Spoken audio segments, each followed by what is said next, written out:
नमस्कार, खेल समाचार में आप सभी का स्वागत है। मैं हूं गौरव कुमार और आइए सबसे पहले नजर डालते हैं क्या है इस वक्त की स्पोर्ट्स हेडलाइंस।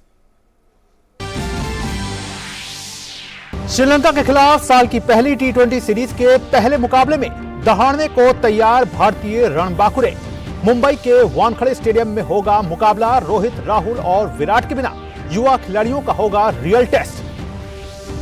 वहीं वनडे सीरीज के लिए जसप्रीत बुमराह की हुई टीम में वापसी। रणजी ट्रॉफी में सौराष्ट्र के कप्तान जयदेव उनादकट ने रचा इतिहास। पहले ही ओवर में हैट्रिक लेने वाले बने पहले गेंदबाज। उनादकट की धारदार गेंदबाजी के आगे दिल्ली हुई 133 रन पर ढेर।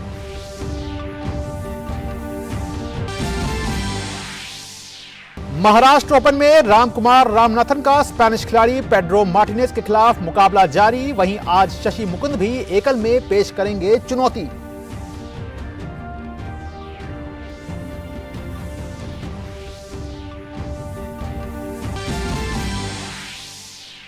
इंग्लिश प्रीमियर लीग में लिवरपूल के टॉप 4 में पहुंचने की उम्मीदों को लगा बड़ा झटका। ब्रेंटफोर्ड के हाथों मिली 3-1 से हार।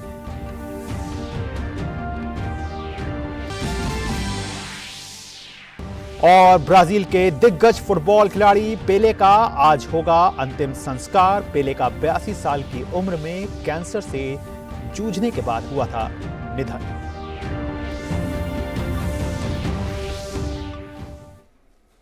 और आइए अब बुलेटिन को विस्तार से देख लेते हैं और शुरुआत करते हैं क्रिकेट की खबर के साथ। भारतीय टीम 2023 के अपने क्रिकेट कैलेंडर की शुरुआत श्रीलंका के खिलाफ टी20 सीरीज के साथ करने जा रही है।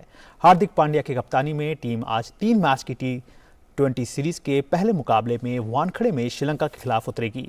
वानखेड़े के मैदान पर भारत का रिकॉर्ड मिला जुला रहा है। वहीं श्रीलंका की टीम बुलंद हौसले के साथ इस सीरीज में अपनी चुनौती पेश करने के लिए तैयार है। नया साल, नया जोश और टी20 से घरेलू सीजन की शुरुआत करने जा रही टीम इंडिया आज वानखेड़े में श्रीलंका के खिलाफ मैदान पर होगी। भारतीय टीम की कमान हार्दिक पांड्या के हाथों में होगी, तो वहीं सूर्य कुमार यादव उप कप्तान के तौर पर इस बार मैदान पर होंगे। टीम इंडिया का वैसे तो श्रीलंका के खिलाफ रिकॉर्ड दमदार है, लेकिन फिर भी इस बार कुछ बदलाव है। सबसे बड़ा चेंज यही है कि इस बार इस टीम में अनुभव के तौर पर ना तो रोहित शर्मा है, ना ही विराट कोहली और ना केएल राहुल। ऐसे में ये सीरीज टीम इंडिया के लिए रियल टेस्ट वाली रहने वाली है, क्योंकि यहाँ पर नजर सिर्फ श्रीलंका के खिलाफ प्रदर्शन पर ही नहीं होगी, बल्कि इस बात पर भी होगी कि 2024 के टी20 विश्व कप के लिए टीम का ढांचा किस तरह का हो। पहले टी20 मुकाबले में ईशान किशन के साथ शुभमन गिल को ओपनिंग करने का मौका मिल सकता है। शुभमन गिल का वैसे ये पहला टी20 अंतर्राष्ट्रीय मुकाबला होगा। हालांकि असली माथापच्ची गेंदबाजी विभाग में होगी, जहां देखना दिलचस्प होगा कि वॉशिंगटन सुंदर, अक्षर पटेल, कुलदीप यादव और युजवेंद्र चहल में से कौन खेलते हुए नजर आता है। हालांकि श्रीलंका एक ऐसी टीम है जो अपने दिन पर कुछ भी कर सकती है। ऐसे में इस बात को भारतीय कप्तान अच्छी तरह से समझ रहे हैं। To stop them, to make sure that they don't take the game away from us, and they are a very exciting team. A lot of talent, where you can see a lot of emotion also is there, because obviously what happened in the past in the country, and that kind of gave them more motivation to go out there and kind of be in a zone where they are ready to do anything and everything possible, and they played like a group, brothers. So whereas Sri Lanka is a very good team, and we will hope that we have a clash which entertains everyone. वहीं श्रीलंका की बात करें तो team की कमान दासुन शनाका के हाथों में है।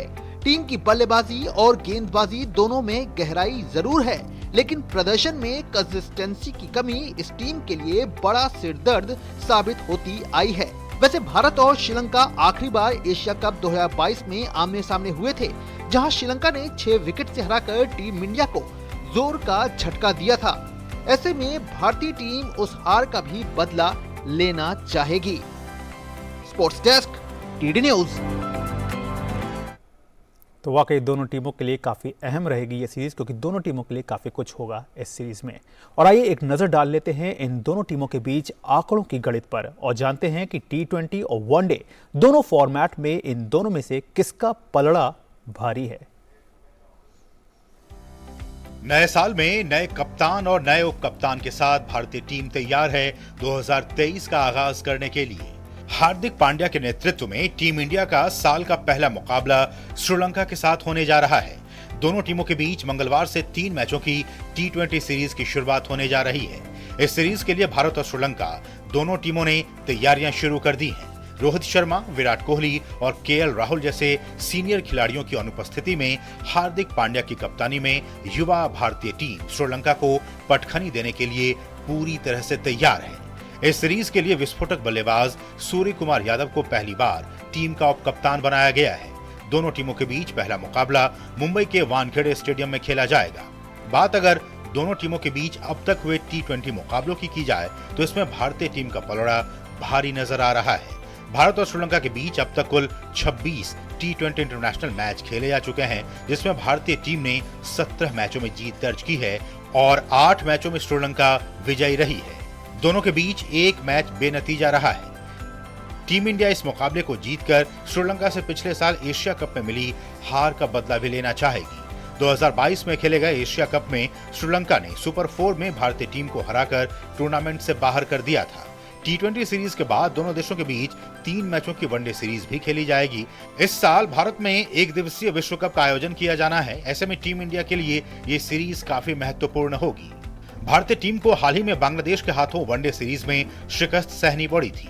भारत और श्रीलंका के बीच अब तक कुल 162 वनडे मुकाबले खेले गए हैं। भारत का पलड़ा यहाँ भी भारी रहा है।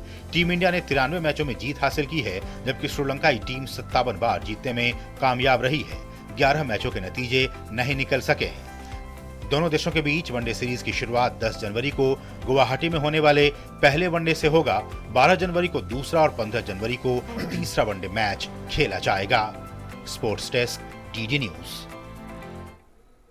तो चाहे T20 हो या वनडे हो, दोनों में टीम इंडिया का पलड़ा जो है वो भारी है। और हार्दिक पांड्या ने इस साल कप्तान के तौर पर अपनी पहली T20 सीरीज से पहले मीडिया से मुखातिब होते हुए कहा है कि पिछला एक साल उनके लिए काफ़ी अच्छा रहा। इसके अलावा उन्होंने सूर्य कुमार यादव को लेकर भी अपनी राय रखी और उन्हें एक बेहतर बल्लेबाज बताया। भारतीय क्रिकेट टीम साल 2023 के अपने पहले मुकाबले में श्रीलंका के खिलाफ मैदान पर उतरने के लिए पूरी तरह से तैयार है। साल के पहले मुकाबले में कप्तानी करने को लेकर हार्दिक पांड्या काफी उत्साहित भी हैं। श्रीलंका के खिलाफ T20 सीरीज में भारतीय टीम में सीनियर खिलाड़ियों को आराम दिया गया है। हार्दिक पांड्या मानते हैं कि पिछला एक साल उनके लिए काफी अच्छा रहा। साथ ही साथ हार्दिक ने कहा कि उनका सबसे बड़ा लक्ष्य वर्ल्ड कप जीतना है और वो इसके लिए सब कुछ झोंक देंगे। See, obviously, 1 year back, things were quite different. When I went out of the sport, that was my call to go out and kind of spend time and get better at it. And it has been a magical year for me.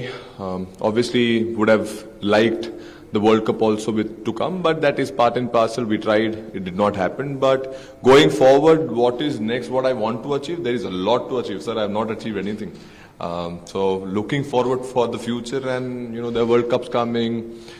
Going to be multiple World Cups in multiple years. So the goal always will be to win World Cup, and I think from now onwards, the goal will be to win the World Cup.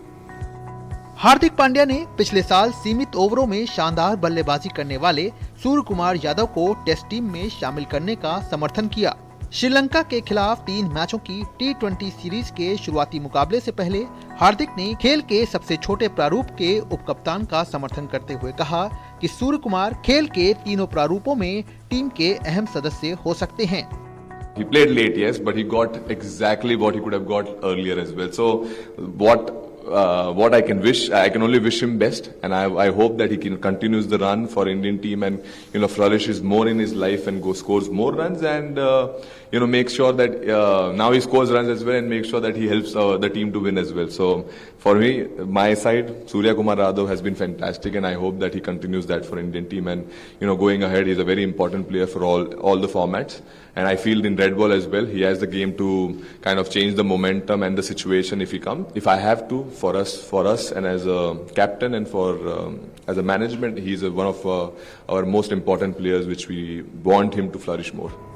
हार्दिक का मानना है कि senior खिलाड़ियों की अनुपस्थिति में युवा खिलाड़ियों के पास खुद को साबित करने का ये बेहतरीन मौका है। उन्होंने उमरान मलिक की तारीफ करते हुए कहा कि टीम प्रबंधन उन्हें पर्याप्त मौके और समर्थन देगा ताकि तेज गेंदबाज निखर सकें। He has pace. Everyone knows how exciting prospect he is, and we will give him enough opportunities. We'll give him enough backing. We'll give him enough support from our side that he can flourish here. Just bowl good balls, sir. I think that's how I'm going to manage. Ask my bowlers to bowl the best balls possible they can bowl, and I think playing at international level, I think they are good enough to bowl there. Hardik Pandya अब तक 5 T20 international में team India की कप्तानी कर चुके हैं। इनमें से भारत ने 4 मैच जीते हैं, वहीं 1 मैच टाई रहा है। आयरलैंड के खिलाफ 2 मैचों की T20 सीरीज के लिए पहली बार हार्दिक को इस फॉर्मेट का कप्तान बनाया गया था। Sports desk, TD news. Sri Lanka के खिलाफ भारत की आगामी सीरीज के पहले विकेटकीपर बल्लेबाज ऋषभ पंत भयानक कार दुर्घटना में घायल हो गए। ऋषभ को आगामी 2023 विश्व कप के लिए और साथ ही T20 इंटरनेशनल मैचों के लिए भारतीय टीम का एक अभिन्न हिस्सा माना जाता है। श्रीलंका के खिलाफ कप्तानी कर रहे हार्दिक पांड्या ने पंत के जल्द ही ठीक होने की उम्मीद जताई है। पांड्या ने साथ ही कहा है कि पंत की गैर मौजूदगी में अन्य विकेटकीपर बल्लेबाजों के लिए भारतीय टीम में अपनी पहचान बनाने का ये अहम मौका है। See, what happened is very unfortunate. No one had control about it, and as a team, we wish him all the best, and our love and prayers are always with him. That he gets his speedy recovery. And coming to the point, obviously he was very important, but now obviously everyone knows that where the situation stands, and there are a lot of people who can get opportunity by this, and I am seeing that if Rishabh also would have been there, it would have made a big difference, yes, because the kind of player he is. But now obviously he's not there, we can't control it, so now we can see in future what future keeps it for us, and go forward with it. Sri Lanka के खिलाफ one day series के लिए भारतीय team में बदलाव किया गया है। लंबे समय बाद भारतीय टीम में जसप्रीत बुमराह की वापसी हुई है। बुमराह चोट की वजह से टीम इंडिया से बाहर चल रहे थे। वो T20 विश्व कप में भी टीम इंडिया का हिस्सा नहीं थे। ऑस्ट्रेलिया के खिलाफ अहम टेस्ट सीरीज से पहले बुमराह का भारतीय टीम में शामिल होना भारत के लिए अच्छी खबर है। 29 साल के जसप्रीत बुमराह पीठ की चोट के कारण सितंबर 2022 से ही क्रिकेट से दूर थे। भारतीय टीम को श्रीलंका के खिलाफ अपने ही घर में 3 T20 और 3 वनडे मैचों की सीरीज खेलना है। ये तीनों वनडे 10, 12 और 15 जनवरी को खेले जाएंगे।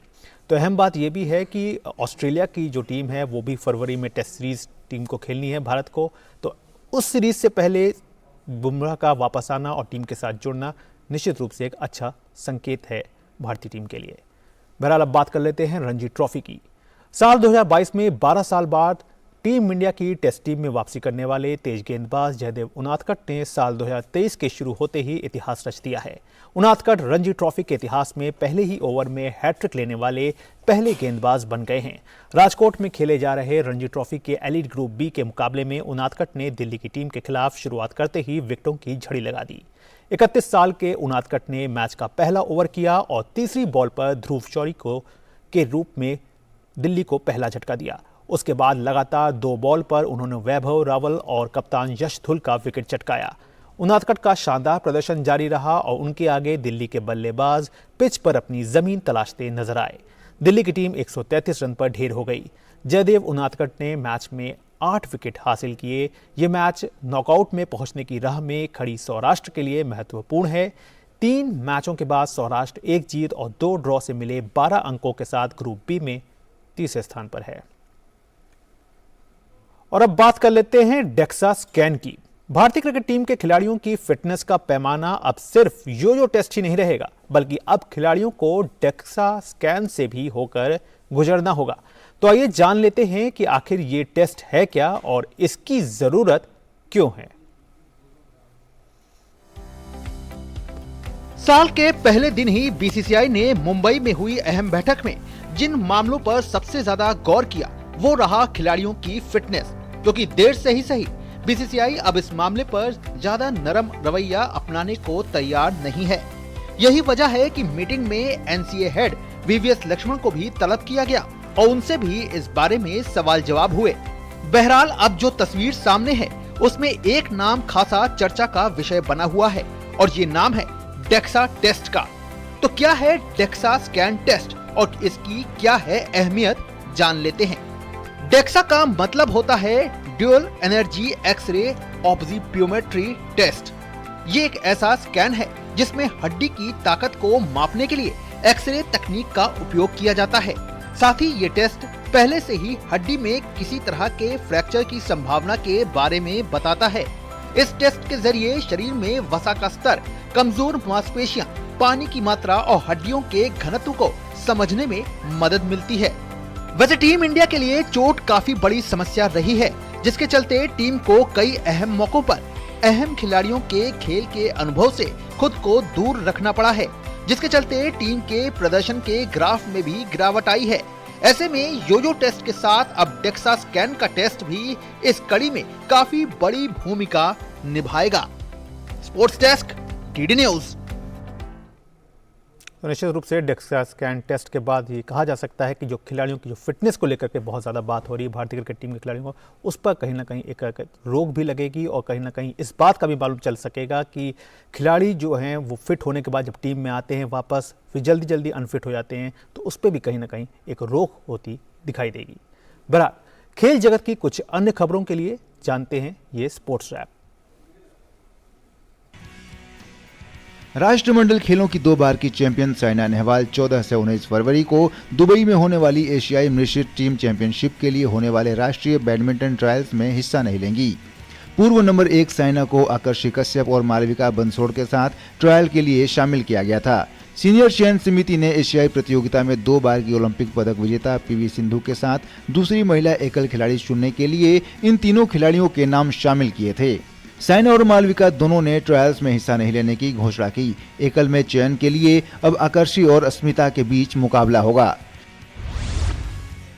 बर्मिंघम राष्ट्रमंडल खेलों में रजत पदक और विश्व चैंपियनशिप में क्लीन एंड जर्क का कांस्य जीतने वाली भारोत्तोलक रेलवे की बिंदिया रानी 55 किलोग्राम भार वर्ग में राष्ट्रीय चैंपियन बन गई हैं। तमिलनाडु के नागरकोइल में खेली जा रही राष्ट्रीय वेट लिफ्टिंग चैंपियनशिप में उन्होंने स्नैच में 83 और क्लीन एंड जर्क में 107 किलोग्राम के साथ कुल 190 किलोग्राम वजन उठाकर स्वर्ण पदक अपने नाम किया। हरियाणा की उषा ने 183 किलोग्राम का वजन उठाकर इस प्रतियोगिता का रजत पदक जीता। वहीं बंगाल की शर्बानी दास ने कुल 180 किलो वजन के साथ कांस्य पदक पर कब्जा जमाया। राष्ट्रीय वेट लिफ्टिंग चैंपियनशिप में पुरुषों के 61 किलोग्राम भार वर्ग में रेलवे के शुभम तोड़कर ने कुल 271 किलोग्राम वजन के साथ स्वर्ण पदक अपने नाम किया, जबकि सेना के चारू पेसी ने कुल 267 किलो के साथ रजत और असम के सिद्धांत गोगोई ने 265 किलो के साथ कांस्य पदक जीता। न्यूजीलैंड के तेज गेंदबाज एडम मिलने ने पाकिस्तान और भारत के आगामी दौरों के लिए व्हाइट बॉल टीम से अपना नाम वापस ले लिया है। न्यूजीलैंड क्रिकेट ने सोमवार को इसकी घोषणा की। दाएं हाथ के तेज गेंदबाज मिलने को हाल ही में भारत के खिलाफ घरेलू श्रृंखला के दौरान हैमस्ट्रिंग में चोट लगी थी। बाद में दिसंबर में उन्होंने वेलिंगटन फायरबर्ड्स के लिए सुपर मैच सीजन के पहले 2 मैच खेले। पाकिस्तान और भारत में 16 दिनों में टीम को 6 एकदिवसीय मैच खेलने हैं। मिलने की जगह सेंट्रल स्टैक के तेज गेंदबाज ब्लेयर टिकनर को टीम में शामिल किया गया है। इतिहास में 2 जनवरी का दिन काफी यादगार है। 31 साल पहले 2 जनवरी को ही विश्व क्रिकेट को शेन वॉर्न के रूप में एक दिग्गज लेग स्पिनर गेंदबाज मिला था। शेन वॉर्न ने 2 जनवरी 1992 में अंतर्राष्ट्रीय क्रिकेट में पदार्पण किया था। विक्टोरिया के इस गेंदबाज ने जनवरी 1992 में एक टेस्ट मैच के दौरान भारत के खिलाफ पदार्पण किया था। वॉर्न के डेब्यू मैच के आंकड़ों को देखकर किसी ने नहीं सोचा था कि वे हॉल ऑफ फेम के योग्य गेंदबाज होंगे। शेन वॉर्न ने अपने करियर में कई रिकॉर्ड अपने नाम किए। पिछले साल मार्च में 52 साल की उम्र में दिल का दौरा पड़ने से इस दिग्गज स्पिनर का निधन हो गया। उपलब्धियों और रिकॉर्ड की लंबी सूची के साथ वे अपने पीछे शक्तिशाली विरासत छोड़ गए हैं। किसी भी लेग स्पिनर के लिए उनकी बराबरी करना असंभव होगा। 13 जनवरी से शुरू हो रहे हॉकी विश्व कप में भारत स्पेन के खिलाफ अपने अभियान की शुरुआत करेगा। भारतीय टीम के फॉरवर्ड सुखजीत सिंह को भरोसा है कि भारतीय टीम हॉकी विश्व कप में शानदार प्रदर्शन करेगी। सुखजीत सिंह अपना पहला हॉकी विश्व कप खेलेंगे। उन्होंने टीम के चयन को लेकर कोच ग्राहम रीड का आभार व्यक्त किया। उन्होंने कहा कि उनके प्रदर्शन को देखते हुए चयनकर्ताओं ने उन्हें टीम का हिस्सा बनने का मौका दिया। उन्होंने कहा कि वे इस विश्व कप के लिए बेहद उत्साहित हैं। 15वें हॉकी विश्व कप का सबसे बड़ा दावेदार भारत को माना जा रहा है, क्योंकि साल 2022 में भारत ने कॉमनवेल्थ और एशिया कप में सिल्वर और ब्रॉन्ज मेडल जीते हैं। Sports desk, DD news. Maharashtra open tennis tournament में आज भारतीय खिलाड़ी रामकुमार रामनाथन अपना मुकाबला स्पेन के पेड्रो मार्टिनेज के खिलाफ हार गए। रामनाथन ने पहला सेट हालांकि 6-3 से अपने नाम किया, लेकिन दूसरे सेट में मार्टिनेज ने वापसी की और दूसरे सेट को 7-5 से जीत लिया। तीसरे सेट में दोनों खिलाड़ियों के बीच संघर्ष भी देखने को मिला, लेकिन तीसरे सेट में एक बार फिर से मार्टिनेज ने बाजी मारी और 6-3 से मुकाबले को अपने नाम कर लिया। वहीं एक अन्य मुकाबले में शशि मुकुंद अपनी चुनौती पेश करेंगे। मुकुंद का सामना फ्लेवियो कोबोली से होगा। इससे पहले कल खेले गए एकल मुकाबले में भारत को निराशा हाथ लगी थी और सुमित नागल और मानस धाम ने अपना अपना मुकाबला हारकर प्रतियोगिता से बाहर हो गए थे। अब बात कर लेते हैं मार्टिना नवरातिलोवा की। पूर्व दिग्गज टेनिस खिलाड़ी मार्टिना नवरातिलोवा के फैंस के लिए एक बुरी खबर सामने आ रही है। मार्टिना 12 साल बाद फिर से कैंसर की चपेट में आ गई हैं। इससे पहले साल 2010 में भी उन्हें कैंसर हुआ था, तब उन्होंने 6 महीने के अंदर ही कैंसर को मात दे दी थी। इस बार उन्हें गले और ब्रेस्ट में कैंसर है। जांच में कैंसर के पहले स्टेज का पता चला है। वहीं ब्रेस्ट में भी एक गांठ पाई गई है जो कैंसर की है। वो इस महीने के आखिर में न्यूयॉर्क में अपना इलाज शुरू करवाएंगी। मार्टिना नवरातिलोवा ने अपने करियर में 18 ग्रैंड स्लैम खिताब अपने नाम किए। अब बात कर लेते हैं पेले की। ब्राजील के साओ पाउलो में आज दिग्गज फुटबॉल खिलाड़ी पेले का अंतिम संस्कार किया जाएगा। सांतोस के कब्रिस्तान मेमोरियल नेक्रोपोले एक्यूमेंका में उनका अंतिम संस्कार होगा। पेले का बीते गुरुवार को कैंसर की बीमारी से निधन हो गया था। वो 82 वर्ष के थे। पेले ने ब्राजील को 3 बार फुटबॉल विश्व कप में जीत दिलाई थी। दुनिया के महानतम खिलाड़ियों में शुमार पेले के लिए दुनिया भर से श्रद्धांजलि संदेश आ रहे हैं।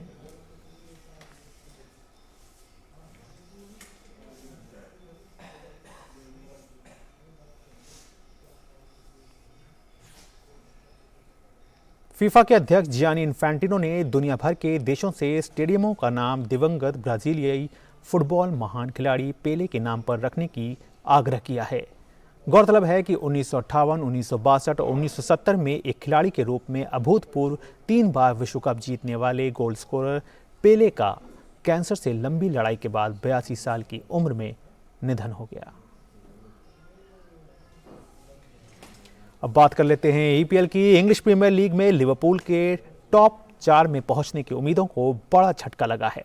सोमवार की देर रात खेले गए मुकाबले में ब्रेंटफोर्ड ने लिवरपूल को 3-1 से हराने में सफलता पाई।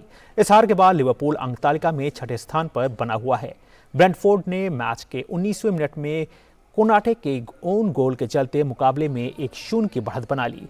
पहले हाफ का खेल खत्म होने से ठीक पहले योआने विसा ने गोल करके ब्रेंटफोर्ड की बढ़त को 2-0 कर दिया। दूसरे हाफ की शुरुआत में लिवरपूल ने चैम्बरलेन के गोल की मदद से वापसी की कोशिशें की। हालांकि 84वें मिनट में ब्रेंटफोर्ड ने एक और गोल करके मुकाबले को 3-1 से अपने नाम किया। इस जीत के साथ ब्रेंटफोर्ड लीग में 7वें स्थान पर आ गई है। अब बात करते हैं क्रिस्टियानो रोनाल्डो की। पुर्तगाल के स्टार खिलाड़ी क्रिस्टियानो रोनाल्डो अब अल नस्र की जर्सी में नजर आएंगे और इस क्लब को सफलता की नई ऊंचाइयों पर पहुंचाने का प्रयास करेंगे। ऐसे में इस नई साइनिंग से जहां क्रिस्टियानो रोनाल्डो उत्साहित हैं, वहीं अल नस्र के लोगों में भी जबरदस्त उत्साह है और उनका मानना है कि रोनाल्डो का क्लब में आना इस क्लब के लिए सफलता के नए आयाम स्थापित करेगा।